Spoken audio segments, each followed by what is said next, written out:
definido alguna vez como un meeting point del constitucionalismo en Barcelona, y es una definición que nos gusta. En este tiempo de cuarentena nos hemos reinventado un poco como todos y hemos tratado de seguir haciendo estas actividades con medios que no habíamos experimentado hasta ahora. Hemos seguido haciendo sesiones del Seminario de Pensamiento Político y estamos organizando sesiones como esta. El próximo lunes, por ejemplo, tendremos a José Luis Martínez Almeida, alcalde de Madrid. También hemos intensificado nuestra tarea en redes sociales, especialmente en YouTube, con una iniciativa que es Miradas ante la crisis del COVID-19, con diferentes personas que ofrecen pequeños vídeos de 5 minutos sobre su visión de la crisis. Hoy encontraréis el vídeo de Rafael Arias Salgado, que fue diputado en Cortes Constituyentes y exministro en diversas ocasiones. Bien, esto es referente al club. Referente al contexto, no hace falta que comente mucho. Estamos en una crisis. Ayer se presentaron los datos de la EPA, son muy negativos, son los peores de la historia. Ya se habla de recesión, son 2 trimestres seguidos de crecimiento negativo. Las perspectivas no son buenas y Europa va a jugar un papel clave en la salida de esta crisis. El Eurogrupo propuso un paquete de medidas por valor de 540.000 millones de euros a través de diversos mecanismos. El 23 de abril se reunió el Consejo Europeo y aprobó la necesidad de la constitución de un pacto para la reconstrucción de Europa. Y el próximo 6 de mayo la Comisión debe proponer en qué consistirá este pacto, tanto en la forma como en la cantidad final del fondo, ¿no? Con lo cual, Europa va a tener mucho que decir, ¿no? Y para hablar de todo esto tenemos con nosotros hoy a Luis Garicano, que es eurodiputado de Ciudadanos, es el vicepresidente del Grupo Liberal Europeo y ha sido profesor de Economía de la London School of Economics. Y para no extenderme más, ya le doy la palabra a Luis Garicano. Como todas las sesiones que hemos hecho hasta ahora, estas se grabarán y las subiremos al canal de YouTube, y las preguntas las podéis hacer a través del chat y al final se las formularemos al ponente. Muchísimas gracias, Luis, por estar con nosotros. Bueno, muchas gracias a ti, Albert, y a todos vosotros, a las 66 personas que tengo ahí, que has hecho esperar. No soy nada de hacer esperar. Si me estabais viendo en vídeo, veíais mi cara de susto porque realmente no he conseguido que mi laptop me permitiera usar el micrófono con esto por alguna razón boba que seguro que tiene solución, pero no lo conseguí, por eso estoy por el teléfono. Os agradezco mucho la paciencia. La Unión Europea, básicamente, yo creo que va a ser clave en esta crisis, para empezar. Y la razón por la que va a ser clave es porque yo creo que tenemos un problema político muy grave en España, tenemos un problema económico muy grave, y la suma de esos dos problemas quiere decir que va a ser muy difícil recuperar la confianza y salir con fuerza y de una manera, digamos, dinámica, ¿no? Fijaros, España, en cierto modo, tiene todas las cartas para tener una crisis mayor que otros países, ¿no? Tenemos más enfermos, más contagios, más muertos, tenemos un problema mayor de deuda en la entrada, tenemos más dependencia del turismo y del sector de servicios, digamos, personales, tenemos un problema demográfico y de pensiones muy grave y tenemos una situación política peor, que es la que nos ocasiona el populismo. Si os fijáis, los 4 países en los que ha habido politiqueo y discusiones, mucha división, mucha utilización política de todo esto, son Estados Unidos, el Reino Unido, Italia y España, que son 4 países en los que el populismo realmente ha infectado las instituciones, ha infectado la vida del país. Y ese es un problema grave. Por eso creo que Europa es clave políticamente, pero también es clave económicamente, porque si sales con una deuda tan grande y con el tema que tenemos tan complejo, demográfico, etcétera, no vas a poder crecer. O sea, fijaros que Italia lleva 3 décadas sin crecer y no ha tenido crecimiento per cápita, y es en parte por la gran carga de la deuda que tiene encima, ¿no? Entonces, Europa necesita ser nuestra tabla de salvación en este caso, ¿no? Tenemos que hacer nuestros deberes, tenemos que hacer nuestras reformas, nadie lo puede dudar, pero necesitamos a Europa. Entonces, ¿qué hace Europa de momento? En lo económico, me olvido de los temas de mercado único que han sido importantes y me olvido de otros temas. En lo económico. Ha habido, yo diría que 3 líneas de defensa diferentes de Europa. La primera, la más rápida, la más dinámica y la más potente ha sido el Banco Central Europeo. El Banco Central Europeo es la única institución que realmente actúa de una manera conjunta. Europa ahí actúa como una, ¿no? No hay, en este caso, países, cuotas, naciones, etcétera. El Banco Central Europeo ha introducido un fondo de 750.000 millones más 120.000 millones de compra del sector público, en total un fondo de 870.000 millones de euros para comprar deuda de los países en relación con la pandemia. Eso supone básicamente que el Banco Central Europeo te está prestando dinero. Comprar deuda es que te presta básicamente creando, porque la crea, compra la deuda y digamos, aunque la compra en el mercado secundario, pero realmente está inyectando esa financiación a empresas, a familias, etcétera, que no existe y que los gobiernos directamente no pueden inyectar. Si España, por decirlo de otra manera, tuviera que intentar inyectar esa financiación, tendría que estar pidiendo prestado en el mercado y tendría que estar pagando tipos de interés mucho más altos. Esta es la primera línea de defensa y es una línea de defensa que es muy potente. La segunda fue la reunión del Eurogrupo, que recordáis hace 3 semanas, un jueves también fue, en la que el Eurogrupo se comprometió a poner en marcha un plan de apoyo a las empresas financiado por el EIB, por el Banco Europeo de Inversiones, BEI, un plan de apoyo al empleo, que es una financiación de ERTES, digamos, que se llama SURE, que consiste en que la comisión pida dinero prestado y que con ese dinero se presta dinero a los servicios de empleo de los Estados miembros. Y tercero, el MEDE, el Fondo de Rescate. El Fondo de Rescate ha sido más problemático. Como sabéis, España e Italia han luchado a brazo partido para evitar que el MEDE tuviera condicionalidad y efectivamente han conseguido eso.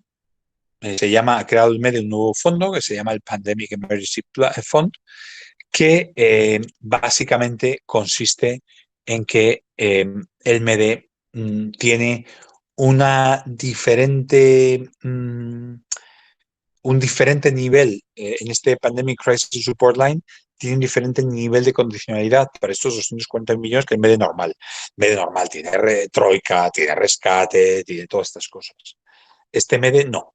Este MEDE es, si tú quieres la Pandemic Crisis Support Line, te van a dar el dinero con la única condición de que lo inviertas en gasto sanitario. A pesar de ello, a pesar de que es sin condicionalidad, estados como España se han negado a utilizarlo, como Italia se ha negado a utilizarlo porque les da miedo. Les parece que va a aparecer que van a un rescate, a un rescatito, y que va a tener un coste político enorme. Yo creo que ahí se equivocan. Yo creo que hay que asumir cualquier dinero que te quieran dar, que seas en condiciones, pues fenomenal.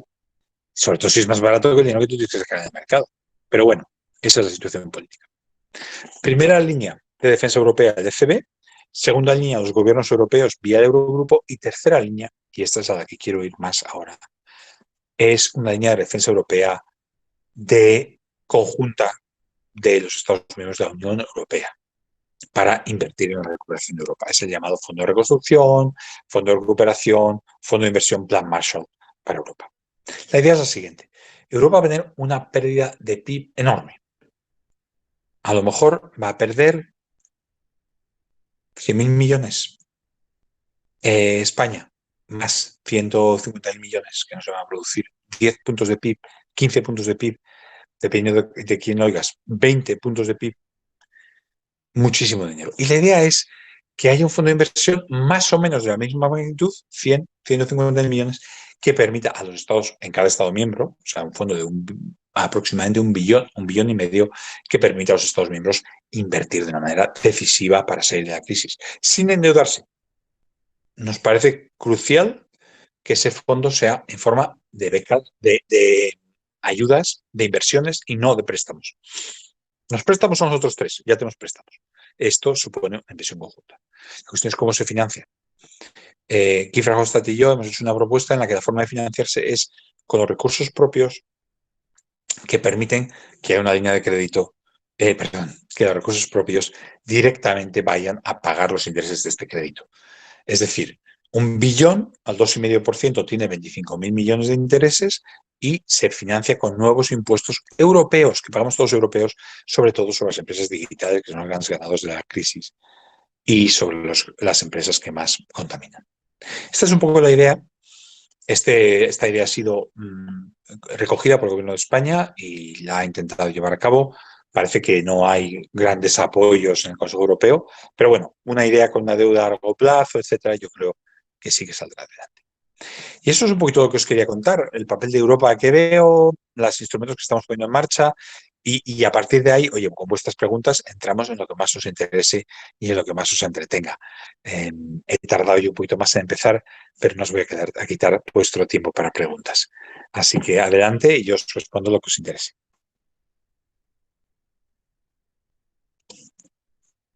Bueno, así es, Luis. Yo voy a hacer la primera porque siempre para romper el hielo. Muy rápidamente, ¿tú crees que esta crisis puede potenciar populismos en Europa? O sea, es decir, ¿hay un riesgo de que el COVID acabe generando una ola de populismo o nacionalismo en Europa? Mira, si ves a España te tienes que asustar, porque efectivamente parece que la polarización es mayor, parece que las cosas que se dicen en el Parlamento cada vez son más groseras y más burras, los separatismos intentan utilizarlo, etcétera. Yo creo que los nacionalismos crezcan en Europa, como sugieres, y los populismos va a depender de Europa en gran parte. Si Europa está aquí, si Europa financia la reconstrucción, si Europa consigue que los países no se hundan, sino que salgan adelante, yo creo que vamos a ver cómo los partidos más moderados y cómo los constitucionalistas ganan.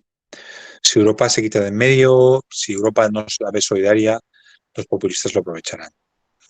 Y luego hay una segunda derivada que a mí me parece muy interesante, que es la competencia, ¿no? Cuando todo es guerra cultural, cuando todo es postureo, necesitas una serie de políticos que son muy diferentes de cuando necesites una crisis real. O sea, una guerra no la ganas con populistas del postureo y una guerra contra la pandemia tampoco. Y por eso yo creo que sí, es un momento en el que a lo mejor la gente se da cuenta de que le hace falta dar paso a gente competente y quitarse de postureo, y eso puede ayudar a derrotar el populismo también. El coste del populismo, en otras palabras, se ve muy claro con Trump y se ve muy claro con gobiernos, con populistas en el gobierno como el español. Muchas gracias. Una pregunta de Pascal Quiles es, ante la situación que vivimos, que acelera muchas tendencias que estaban antes de la crisis, una de ellas los desequilibrios entre negocio online y negocio de proximidad, la asimetría se ve exacerbada desde el inicio de la crisis, confrontando el sufrimiento de muchos ante los más de 22 billones de euros en la fortuna de Jeff Bezos solo en un mes. La pregunta es cómo se retoma el control sobre esta economía. Tiene razón que muchos desequilibrios los aumenta, y en particular el desequilibrio fundamental de la economía de la información. Los empleos que no se destruyen son los que se pueden hacer desde casa, y los que se destruyen son los que requieren el contacto personal, el hotel, el bar, el restaurante. En ese sentido, sí creo, como la persona que nos pregunta, ¿cómo se llamaba, Albert? Perdona. Pascal. Pascal, como Pascal, disculpa que no recordaba tu nombre, Pascal, que agudiza esos desequilibrios, y que es verdad que muchos de esos desequilibrios generacionales y económicos los veremos crecer. Algunos no. Fíjate, Pascal, yo hay uno en particular que me parece interesante, que puede ser muy, muy contrario, que es entre el campo y la ciudad. Cuando empezó la revolución tecnológica en los años 90, pensábamos que Internet iba a permitir que todos trabajáramos en un pueblecito de la costa de Girona, ¿no? Que no teníamos que estar, no sé cuántos de vosotros estáis ahí por la costa desperdigados, sino en Barcelona. Esa era la idea, pero en realidad Internet hizo que se localizara mucho más aún la actividad en las ciudades. Hizo que realmente el talento y la economía del conocimiento se focalizaran en ciudades cada vez más grandes, en Nueva York, en Frankfurt, en Londres, en Hong Kong, Madrid, Barcelona.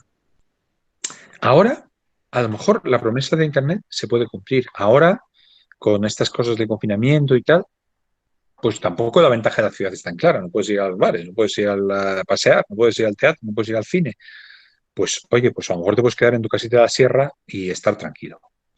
Esa es una desigualdad que a lo mejor la desigualdad entre la España vacía y las ciudades, la desigualdad entre las personas de ningún lugar, los citizens of nowhere y los citizens of somewhere, se invierte. ¿Qué podemos hacer para evitar todas estas tendencias? Bueno, yo creo que hay respuestas a corto y a largo plazo. Yo creo que a corto plazo es el whatever it takes. O sea, tenemos que hacer lo que haga falta para evitar que la gente se quede detrás. Creo que es absolutamente esencial. En el largo plazo, entonces ahí hay que hacer medidas inmediatas, potentes y que no tengan absolutamente requisitos ni nada, porque aquí no hay riesgo moral, aquí se trata de salvar a todo el mundo.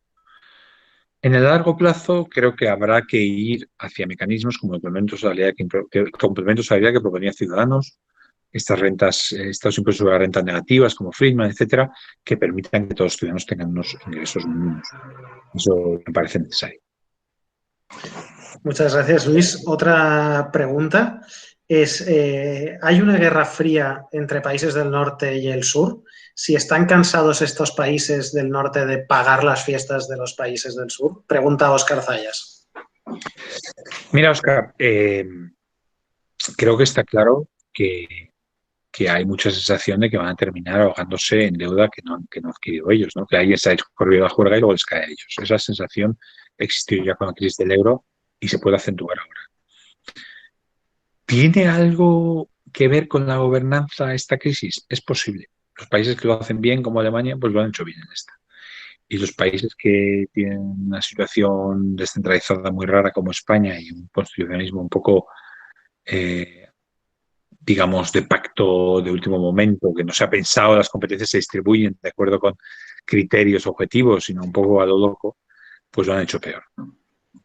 ¿Están cansados? Sí, hay un cierto cansancio, pero también hay un reconocimiento de que los grandes ganadores de la integración europea han sido los países del norte. Y hay un reconocimiento de que si Italia y España se terminan de cansar, Italia termina por salirse del euro y de la Unión Europea, el que más le va a costar va a ser Alemania y Italia. O sea que hay ese reconocimiento, pero también hay esa convicción de que algo hay que hacer. Vale, siguiente pregunta de Francisco Lara, resumiendo, si esta crisis económica se puede transformar en una crisis financiera. Sí, yo te diría, los bancos están bien capitalizados, se les ha dado unos márgenes mucho mayores para evitar que tengan problemas, pero no hay ningún banco que sobreviva 3-4 meses de impagos y no hay ninguna empresa que tenga liquidez para 2-3-4 meses. Es decir, oye, la crisis se acaba ahora, la gente vuelve al trabajo, las cosas se ponen en marcha. Bien, pero si luego tenemos una segunda oleada en noviembre o diciembre, si tenemos contagios y la gente vuelve a estar infectada, si en ese caso los bancos aguantan, no. En ese caso no aguantan ni las empresas, ni los bancos, ni nadie. Entonces, realmente la crisis financiera va a depender, yo creo que con lo que ha hecho el Banco Central Europeo y con lo que han hecho los gobiernos, aguantamos hasta el trimestre cuarto de este año, pero si en el trimestre cuarto de este año tenemos otra oleada de contagios, ahí yo creo que todo es posible, incluida sin duda una crisis financiera. Vale, siguiente pregunta de Javier Sazatornil es ¿hasta qué punto deberá Europa o deberá reindustrializarse en alguna medida Europa? Hombre, hay algo que ha cambiado y yo creo que eso tenemos todos esta sensación clara, y es esta idea de las cadenas de valor estratégicos. Antes pensábamos que no importa dónde se coloque cada industria, que bueno, que hoy el mundo tiene un sistema de comercio que sirve para que todos comerciemos unos con otros y que no hay ningún problema. Ahora falta una cosa, falta un policía. Un sistema de comercio necesita de alguien que se asegure de que no se secuestran las mascarillas de 3M en el aeropuerto de Tailandia, por ejemplo, cosa que ya ha pasado a Alemania. El gobierno de Estados Unidos ha secuestrado estas mascarillas. Si el gobierno de Estados Unidos, en vez de ser un policía honesto y neutral, se convierte en un actor más o menos más que interesado en su propio bien, digamos, sin escrúpulos, Es muy difícil gestionar la globalización, Javier, y entonces, en ese sentido, mi opinión es que tendremos que ir considerando sectores que habrá que traer, repatriar, no sé si farmacéuticos, por supuesto agricultura, por supuesto cosas tecnológicas como el 5G y el 6G. Yo creo que sí que habrá que considerarlas. A lo mejor puedes depender de una parte de un coche que te hagan en China, pero a lo mejor no puedes depender de la tecnología. Quizás en eso hemos ido demasiado lejos y tenemos que volver a darle una vuelta. Muchas gracias. Javier de Erauskin pregunta, a raíz del vídeo de la conversación de Rute con un trabajador holandés en el que el trabajador le pide no dar dinero a italianos y españoles y Rute responde que no se preocupe. La pregunta es, ¿crees que esta crisis está creando una brecha entre países del norte y del sur? Y si esta será reconducible o cómo puede reconducirse esta brecha.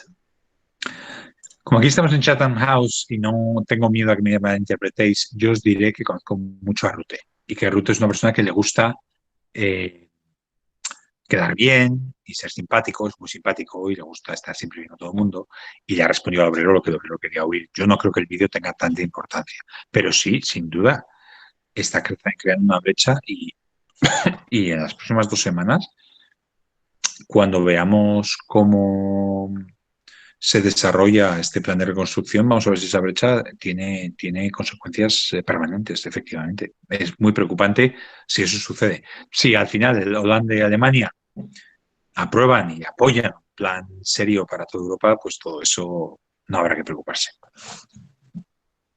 Vale, pregunta Ana Mar Fernández. El Consejo Europeo... En ese sentido, disculpa, termina una palabra más para Javier, aunque seguramente me iría en la respuesta a Ana. En ese sentido, Javier, yo creo que Europa está en una situación prácticamente de vida o muerte. O resolvemos esto bien ahora o podemos estar en una crisis seria. Perdona, estaba Ana. Ana pregunta, ¿el Consejo Europeo consolida su papel como centro de gravedad política de la Unión Europea? Con la crisis del COVID-19 consagramos la idea de una vuelta al intergubernamentalismo. ¿Qué papel tendrá la conferencia sobre el futuro de Europa? ¿Cuál tendría que ser la posición española de cara a esta conferencia? Para los que no estéis tan familiarizados como Ana de lo que nos está preguntando, durante toda la crisis del euro, la respuesta fue muy intergubernamental. El Eurogrupo no existe en los tratados. No hay ningún grupo de países de la zona euro que se reúnan y decían tropecientas mil cosas.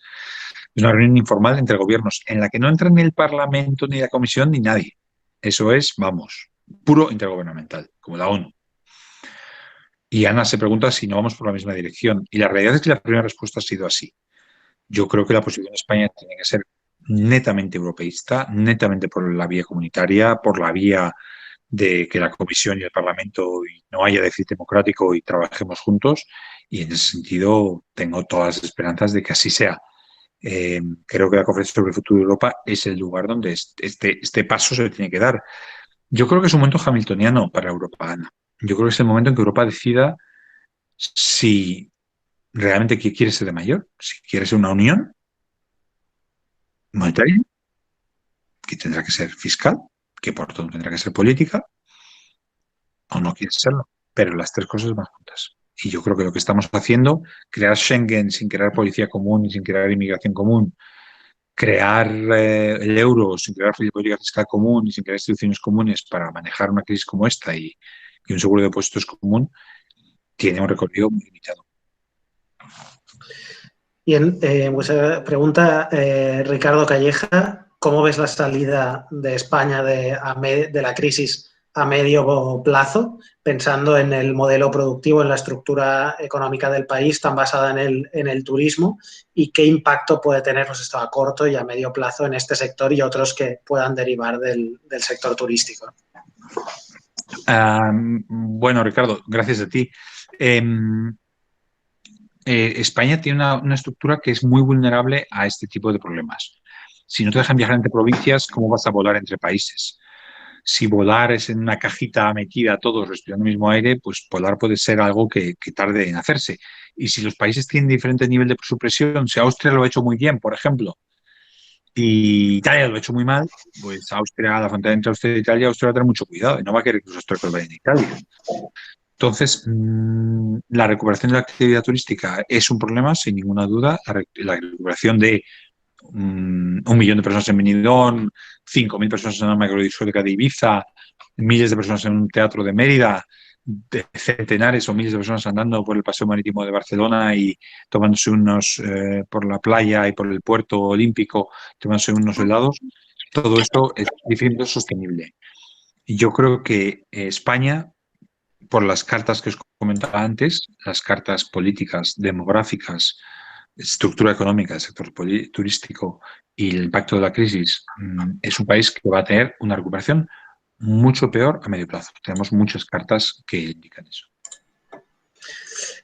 Pero hay una nueva pregunta y es, viendo las estrategias de Rusia, China, Estados Unidos, si Europa debería empezar a buscar otros aliados para hacerse un poco más fuerte ante estos gigantes, ¿no? Pregunta Daniel González.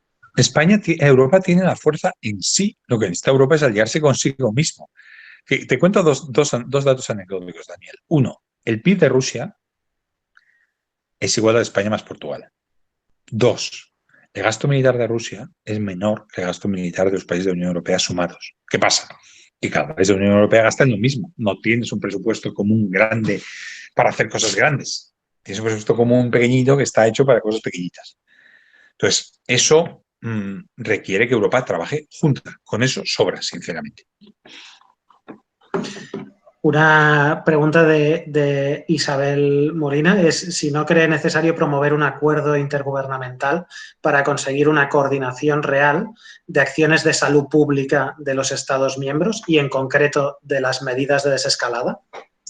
Mira, Isabel, tú sabes, como sé yo, cómo funciona nuestro Estado autonómico, lo complicada que es la palabra coordinación y la palabra intergubernamental. Cualquier cosa que hagas sin autoridad por encima solo se hace si beneficia a este y a este. Imagínate que este país gana 5 con una medida y este solo pierde 1. Esta es una medida que en un Estado unitario o una europea que funcionara juntos se haría, porque la ganancia neta es 4. Pero en una situación por unanimidad, este vota que sí y este vota que no, aunque entre todos ganaran. Es decir, el acuerdo intergubernamental no te va a servir en una situación tan heterogénea, con países en los que hay mucho sector turístico, otros países que tienen muchos muertos, otros pocos, unos que no han confinado, otros que han confinado, como Suecia, que no ha confinado nada. No hay posibilidad de coordinar eso. Hay cosas que yo creo que sí que tenemos que intentar coordinar, que no sean intergubernamentales, que sean europeas. Yo te diría, el tema del turismo seguro, vamos a intentar hacer turismo juntos, vamos a intentar tener destinos seguros de una manera igual, que es las reglas sobre cómo se monta en avión, las reglas sobre cuántos asientos se unen en el avión, las reglas sobre cuánta gente puede ir a una playa. Todo eso, transporte y turismo, a lo mejor sí. Ojalá. Bien, pregunta Enrique Cuadrado si esta inyección de dinero va a generar inflación, si va a alterar el valor del dinero y si va a afectar al poder adquisitivo de las familias más allá de perder o no empleo. Enrique, no sabes lo difícil que es tu pregunta. Mira, la idea que tenemos todos inmediatamente en el corto plazo es que esta crisis es muy deflacionista. Es decir, la gente se queda en la calle, no compra nada, con lo cual no hay demanda, con lo cual no hay presión sobre los precios. Pero la idea que tú tienes, que es sensata, es, oiga, aquí no se está produciendo nada y todo el mantenimiento, las rentas reales de los trabajadores, que si veis el PIB de este mes, los trabajadores no han perdido nada de renta en total, está consiguiéndose con dinero público que está siendo financiado por el Banco Central Europeo. Con lo cual tu pregunta, Enrique, es, oye, pero ¿esto hasta cuándo lo puedes hacer? Darle la máquina de dinero para que todo lo pague el Banco Central Europeo. Bueno, mientras la gente esté en su casa, no tiene riesgo, porque el dinero que saca el Banco Central Europeo, los bancos lo colocan en reservas y se terminó. Cuando ese momento pase y la gente empiece a salir a la calle a gastar, pues los bancos centrales tendrán que recuperar todo ese dinero y tendrán que subir los tipos de interés y veremos si se atreven. De momento, la mayoría de las personas pensamos que no va a suceder. Bien, Javier Condomines pregunta si en Europa conocen a Pablo Iglesias. Es una pregunta. Yo creo que no. Yo creo que hay idea de que hay personas de Podemos en el gobierno español, pero si os fijáis, las caras del gobierno español son Olaya, son Calviño y es Sánchez. Y son caras, digamos, aceptables en Europa y no causan esos resquemores que nos causa a nosotros ver en el Congreso de los Diputados una persona decir las burradas que tuvimos que oír ayer, ¿no? Bien, un poco en la pregunta a Abel Moya, entre renta básica universal e ingreso mínimo vital, o sea, la opción más de, pues eso, de Tony Roldán, de Guindos, versus la opción de Podemos, si son opciones viables. A ver, yo creo que tanto De Guindos como Tony Rodán estaban proponiendo una renta básica para la crisis, para estos meses. Sin ninguna duda, para estos meses se pueden hacer cosas para evitar que nadie se quede sin ingresos. Ahora mismo tenemos 1 millón de personas, quizás 1 millón de familias, 3 millones de personas que se están quedando sin ingresos. Toda la gente que trabajaba en negro, la gente que se le acabó el paro. Todas esas personas hay que ayudarlas. Otra cosa es hacer cambios estructurales como introducir un ingreso mínimo vital eh, a largo plazo. A mí eso me parece que hay que tener muchísimo cuidado, porque fijaros que España se va a hundir el PIB, vamos a tener menos dinero, vamos a tener más deuda y vamos a adquirir más gastos estructurales sin saber si vamos a siquiera poder pagar las pensiones. Me parece muy peligroso. Lo que pensemos lo tenemos que pensar con muchísimo cuidado. Vale. Pregunta Pablo Torreyes, viendo que la toma de decisiones importantes en Europa es muy lenta en comparación con Estados Unidos o China, ¿cómo se podría mejorar para ser más ágiles y qué acciones deberían ponerse en marcha? El problema, Pablo, son todos organismos que son intergubernamentales, ¿sabes? Hay muchos organismos en los que no es Europa la que decide, son los países. Claro, es una negociación entre 27 países. O sea, imagínate las 17 comunidades autónomas españolas que no existiera gobierno central o que fuera muy débil, que se tuvieran que poner de acuerdo para nada. Es que, vamos, olvídate, o sea, serían negociaciones infinitas. La clave para que Europa funcione es que esas acciones las tome la Unión Europea, es decir, que traspasemos poderes a Europa y que tengamos una Europa federal de verdad. Ese es el gran objetivo. Bien, Luis González pregunta, ¿cuál será la posición de la Unión Europea frente a China por la que parece a veces falta de honestidad en la transmisión de la información fiable desde el primer momento y el beneficio que está obteniendo en el comercio internacional sanitario? Mira, la realidad es que todos pensamos que China iba a tener una victoria propagandística con estas cosas, pero la realidad es que se lo ha llevado demasiado lejos y se le ha visto el plumero. Y se ha visto que China estaba siendo una potencia agresiva y que estaba buscando lío. Yo creo que esta posición de China está ayudando a Europa a estar unida y está ayudando a Europa a que hagamos las cosas de manera conjunta. Yo sinceramente creo que Europa debe ser más unida, pero te pongo un caveat que yo creo que hay que considerarlo, lo tenemos que considerar todos. El sur de Europa está desesperado por atraer inversiones. Si las inversiones no vienen del norte, si las inversiones no vienen de Europa, el que más dinero a invertir tiene es China. O sea que el riesgo existe. El riesgo de que China use esas inversiones para meter una cuña y romper a Europa. El riesgo existe. La cuestión es si vamos a ser capaces de pararlo, trabajando juntos. Perfecto. Una pregunta pregunta Pascal, es la política, o sea, viendo política de mercado común y monetaria, si tiene sentido una política de inversiones comunes en proyectos industriales o de innovación. Yo te diría, Pascal, yo te diría que para algunas cosas sí. Yo creo que para las cuestiones que tengan una componente estratégica grande, eh, que tengan que ver con la digitalización y con Europa Verde, si no hacemos la inversión conjuntamente, el riesgo es que la haga el país más poderoso, que tenga más dinero, Alemania, por ejemplo, y que los demás nos quedemos fuera.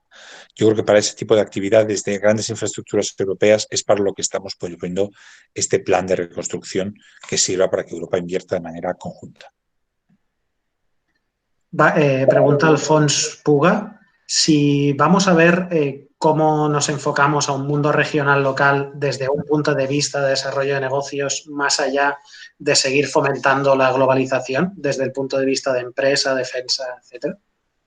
Sí, yo creo que va a haber no te digo que vayamos a dejar de vender fuera, pero que sí que hay, y sí que había ya, Alfonso, si lo piensas, con todo el tema de los nuevos artesanos, de los quesos, de los productos de las zonas rurales, este queso que viene de esta vaca concreta, esta actividad artesana, estas casas rurales. Había un esfuerzo en esa dirección. Y sí, Alfonso, yo creo que tienes razón en que esa actividad va a reforzarse y va a haber más localización, más comida autóctona, más cosas autóctonas, a medida que la gente, digamos, quiera depender menos de las cadenas de valor globales. Pregunta Ignacio Nart, ¿hasta cuándo durarán los pseudo paraísos, entiendo que paraísos fiscales? Ignacio, ¿es pariente de mi querido compañero Javier o no? Sí, diría que sí. Bueno, hola Ignacio. Que será una pregunta que a Javier le interesaría y por la que él ha luchado mucho. Mira, Ignacio, supongo que cuando dices pseudo te refieres a que no hablemos de las Bahamas, etcétera, sino de los paraísos fiscales en Europa, que son Irlanda, Luxemburgo, Malta y Holanda, más o menos. Y es una cosa que tenemos como maximísima prioridad. O sea, nos dicen por un lado que tenemos mucho morro, pero por otro lado estamos perdiendo muchos miles de millones de impuestos porque las empresas utilizan Holanda como paraíso. Y creo que no se puede avanzar sin cortar por lo sano todo eso. Creo que es fundamental. Hay una parte en la que ya vamos a dar un salto, que es que si te fijas, muchos de los paraísos fiscales son colonias ingleses, desde Jersey hasta Gibraltar, hasta las Bahamas, etcétera, y que mucho de eso, al salirse del Reino Unido, vamos a poderle meter mano mucho mejor. Bien. Pregunta Miguel Ángel Hernández, ¿por qué los países del sur se empecinan en los eurobonos cuando ya existen? Por ejemplo, el BEI invierte 60.000 millones de euros al año en créditos en proyectos europeos y acude al mercado para obtener dicha financiación a través de una deuda mutualizada. Por cierto, que el BEI goza de un mejor estado financiero que el Banco Mundial. Efectivamente, Miguel Ángel, hay tres instituciones ahora mismo que son capaces de emitir deuda europea, que son el BEI, la Comisión, con Thomas Schur, pero también con el FSM, que era el que financió el rescate de Portugal, en parte Grecia y Irlanda, y el Eurogrupo, con el ESM, el European Stability Mechanism, el MEDE, perdonad. La idea ahora es cambiar de orden de magnitud. O sea, estamos hablando de, bueno, dos ideas. Uno, mucho más dinero. Dos, que no venga como préstamos. Estos tres instrumentos de los que acabo de hablar piden préstamos para prestar. Lo que queremos es que el instrumento invierta directamente como invertía el Fondo de Cohesión, como invertía el FEDER, etcétera, etcétera. Bien, pregunta Abel Moya, el plan de estímulos de Trump de 2 billones, si tenemos que ir en Europa en la misma dirección, si tenemos capacidad con el déficit y la deuda actuales. Mira, Abel, la realidad es que a lo mejor por pura coincidencia, la suma de lo que los Estados miembros han anunciado son 2.000 millones. Europa, además, el BEI, etcétera, etcétera, ha hablado de otros 500.000 millones y si hacemos el plan de recuperación y reconstrucción que estamos tratando de poner en marcha, es otro billón más. O sea que podemos estar en 3.500 muy por delante de Estados Unidos. Tenemos capacidad conjuntamente de sobra, de forma individual y hablar. Pregunta Juan Miguel Borda, si ves posible que España con su gobierno actual pueda hacer un ajuste en sus finanzas públicas y pueda equilibrar sus cuentas en el medio plazo. Si España en un futuro no hace un gesto para equilibrar sus cuentas, ¿piensas que puede estar en peligro el futuro de España dentro de la Unión? Bueno, la Unión Europea no tiene herramientas para echar a nadie, o sea que eso no existe. Pero Juan, sí que tienes razón en que este tipo de gobierno no inspira confianza. No nos la inspira a nosotros, no se la inspira al presidente del gobierno, que dijo que no podría dormir con aliados así, y no se la inspira a nadie. Pero bueno, es lo que hay y no hay más vueltas que darle. Espero que hagamos lo mejor posible y ya sabes que desde Ciudadanos estamos teniendo la mano un poco para tratar de moderar y tratar de meterle sensatez al gobierno, cosa que no es tan fácil. Vale, hay otra pregunta. ¿Cómo ve el eje franco-alemán? Si esta crisis lo ha debilitado. Esta crisis ha debilitado el eje franco-alemán, no hay ninguna duda. O sea, Macron llegó al poder pensando que iba a hacer grandes cambios en Europa No lo consiguió porque Merkel no lo siguió. Y Macron ha empezado esta crisis pensando que Europa iba a dar una respuesta mucho más clara y me parece que corremos un gran riesgo de que no sea así. Pregunta Francisco Javier, ¿cómo se sale de una crisis con más impuestos sobre las empresas TIC y del cambio climático? Entiendo que es cómo se sale de las dos cosas. ¿Y podrías explicar la idea de ayudas y no préstamos? O sea, es decir, ¿quién Claro. va a poner el dinero para las ayudas? Claro, Francisco Javier, la idea es la siguiente. Pedimos 1 billón ahora prestado a los mercados, ¿vale? Los Estados miembros se comprometen a pagar los intereses de ese préstamo, que pueden ser, si fuera un préstamo a 30 años, unos 35.000 millones, si fuera una deuda perpetua, unos 25.000 millones, por ejemplo, ¿vale?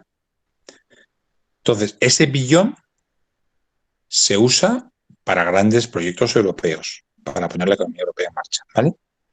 Inversiones enormes en digitalización, infraestructura climática, infraestructura energética, etcétera, etcétera, de transporte, etcétera. A la vez, entonces, eso es inversión, date cuenta. No, aquí no hay préstamos. No te presto dinero para que hagas una carretera. Te hago la carretera con ese dinero, ¿vale? Lo hace Europa, la Comisión Europea, supervisada por el Parlamento Europeo. Vale. ¿Quién está pagando ese dinero? Esos intereses se pagan con nuevos impuestos europeos. ¿Sobre qué? Pues en particular sobre empresas que ahora mismo, te cuento un ejemplo, Netflix, que se está forrando con la crisis, en el año 2018, que es el último año en el que tengo datos, pagó 3.000 euros de sociedades. Date cuenta que son 3.000 euros, Javier. O sea, estamos hablando de el dinero que Netflix se saca en un edificio de apartamentos de una ciudad. Un edificio. Eso es todos los impuestos que pagó. Bueno, pues hay que hacer un impuesto que asegure que las grandes corporaciones no están evadiendo impuestos y usarlo para financiar esos intereses de la deuda, básicamente. Bien, pregunta David Bertrán, como joven que es, los jóvenes como cohorte vamos a volver a ser los peor parados en términos de empleo, igual que ya sucedió en la crisis de 2008 a 2014. ¿Podemos permitirnos volver a desaprovechar el capital mejor preparado que tiene nuestra sociedad? ¿Qué medidas se podrían tomar? David, no tengo muchas cosas buenas que decirte. La generación que salió de la crisis del 2008, pues le pegaron un golpe monumental, empezó a encontrar empleo en 2015 y 2016 y ahora, fijaros que los jóvenes sois los que menos os afecta la enfermedad, o sea, realmente prácticamente la mortalidad es inexistente, por debajo de los 30 años, y sin embargo sois los que, por proteger a los que sí que les afecta, estáis perdiendo el empleo, estáis teniendo que pagar la deuda, estáis teniendo que pagar esas pensiones, etcétera, etcétera. O sea, demográficamente la crisis es hiper injusta. No nos lo podemos permitir desaprovechar. Por eso necesitamos un plan de inversión que recupere y que ponga a todo el mundo a trabajar en marcha cuanto antes. Vale, una nueva pregunta. ¿Qué sucede con el Brexit? Si esta crisis puede condicionar las negociaciones y en caso afirmativo, ¿en qué sentido? Mi opinión es que no hay espacio intelectual y de trabajo mental en ningún sitio para afrontar estas negociaciones con garantías. Y mi petición al Reino Unido sería, y es, que alarguen cuando llegue el momento, que es en el próximo mes, el periodo de transición, porque no hay posibilidad alguna de llegar a un acuerdo con la que está cayendo. Una pregunta de Gonzalo Mendoza. ¿Cuáles serían las consecuencias políticas para España de un hipotético rescate europeo de nuestra economía? Claro, o sea, ahí las consecuencias políticas, como siempre, tienen que ver con el nivel con el lenguaje, con el nivel de polarización y con cómo está el país. Si Sánchez y Calviño son capaces de explicar, oye, nos estaba costando 1,5% del mercado el dinero, esto nos va a costar el 0,5 y ese punto de interés sobre 100.000 millones, pues son 1.000 millones al año, que nos viene fenomenal. Estoy exagerando porque no van a ser 100.000, serían 25.000, o sea que serían 250 millones. Vale, nos ahorramos 250 millones que vamos a usar para hacer colegios e intereses, lo que sea, para lo que sea. Pues a lo mejor se puede explicar a la gente, hay que explicarlo bien y hay que hacer mucha pedagogía. No debería ser una catástrofe. Acordaros cuando Rajoy, su mayor esfuerzo durante el rescate que tuvimos un rescate por parte del MEDE, del mismo instrumento, era convencer a la gente que no había rescate, cuando sí que lo había. Bueno, pues lo hay, no pasa nada. Usa el dinero y usa de la mejor manera posible. Y pregunta Javier si en las instituciones europeas se es consciente de la desafección y el desinterés creciente que hay hacia ellas por parte de la ciudadanía y cómo se podría llegar mejor a los ciudadanos para hacerles ver los beneficios que implica pertenecer a la Unión Europea. Pues somos muy conscientes y estamos muy preocupados porque realmente a mí me parece que Europa es el único futuro que tenemos. Sin Europa realmente no hay futuro. Y me gustaría que Europa diera tanto simbólicamente, que se la viera, como de forma material, que hiciera cosas, lo que esperan los ciudadanos de ella. Y te prometo, Javier, que haremos todo lo posible por evitar esa desafección y por conseguir que demos ese nota que los ciudadanos nos pedís. Vale, vamos a hacer las últimas 3 preguntas. La primera es de Alfons y pregunta si tiene sentido seguir con la agresiva agenda climática y electrificación con los precios actuales de los hidrocarburos y la extensión de sus reservas. Buena pregunta, ¿no? O sea, yo creo que sí. Yo creo que el cambio climático no tiene nada que ver con el coste relativo de energía y otra, tiene todo que ver con su impacto sobre nuestro planeta. Y fíjate, Alfons, que a mí me parece que esta crisis nos enseña algo, ¿sabes? Nos enseña que habíamos hablado de pandemias desde hacía 10, 15 años. Sabíamos que venía una pandemia y, sin embargo, nos hemos puesto. Nos enseña que nuestros sistemas políticos no son capaces de resolver crisis de largo plazo hasta que no están encima. Y me parece que el cambio climático es un ejemplo de eso. Y creo que sí que no tenemos más remedio que hacerlo. Hay otra pregunta de Carmen y es, ¿cree que el gobierno español acabará la legislatura y en qué situación? Esta es una situación, Carmen, yo soy una persona muy prudente y esta es una situación brutalmente impredecible. O sea, puede pasar, fíjate, Carmen, piensa tú dónde estábamos el 12 de marzo o el 1 de marzo. O sea, lo que ha pasado desde entonces, que son 6 semanas y parece que ha pasado un mundo, que nos hemos metido en casa, que nos hemos encerrado, que no. Es brutal. Yo creo que todo puede pasar, Carmen. Yo creo que es un gobierno que no inspira confianza en sus españoles y que no es un gobierno particularmente competente, pero creo que cualquier cosa puede pasar. Vamos con las 2 últimas. Es cogiendo una cita de Schuman el 9 de mayo de 1950, decía que Europa no se hará de una vez ni en una obra de conjunto, se hará gracias a las relaciones concretas que creen, en primer lugar, una solidaridad de hecho. La pregunta es, ¿cuál debería ser el modo de la Unión Europea, en tu opinión, para los 70 años de esta declaración el 9 de mayo de 2020? Sí, el sábado que viene, el sábado de la otra semana. Muy buena pregunta y muy al momento, ¿no? Es en la sociedad concreta donde se ve Europa, no es en las grandes eh, símbolos, pero hace falta ver el camión con la bandera europea llegar con las mascarillas. Y hacen falta ver el dinero, y hace falta ver los proyectos europeos, y hace falta ver el cartel del FEDER. Y creo que lo que Schuman nos muestra es, bueno, también decía Schuman que Europa se hace en las crisis, ¿no? Quizás decía Jean Monnet. Que necesitamos esa solidaridad concreta, que necesitamos ese trabajo concreto que haga que los ciudadanos vean que Europa les sirve a ellos. Así tenemos que construir Europa y yo estoy absolutamente convencido de que Schuman tenía toda la razón. Y la última pregunta, ¿qué hubiera cambiado en la actuación del gobierno de España si Ciudadanos hubiera formado parte del gobierno?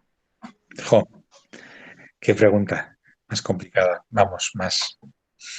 Entendiendo si hubiera pactado la legislatura con Pedro Sánchez. Ese futuro alternativo que tenemos todos ahí, esa gran oportunidad perdida.